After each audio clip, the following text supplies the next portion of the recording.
Hi friends, అందరికీ good morning. మన legendary singer ASHA Bhosle గారు అయితే ఇంకా మన మధ్య లేరు. నిన్న ఆదివారం ఏప్రిల్ 12వ తారీఖున అయితే చనిపోయారు. చాలా బాధాకరమైన విషయం.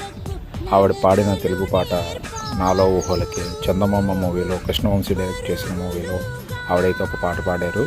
కేఎం రాధాకృష్ణ గారు మ్యూజిక్ డైరెక్టర్ దానికి. ఆవిడకి పద్మవిభూషణ్ కూడా, దాదా ఫాల్కే అవార్డులు కూడా వచ్చినాయి. ఎన్నో ఫిలింఫేర్స్ చాలా ఆవిడ పొందారు. ఆవిడ ఆదివారం అయితే కన్నుమూశారు. My deep condolences to ASHA Bhosle గారు. మీరు లేని లోటు ఎవరూ తీర్చలేరు.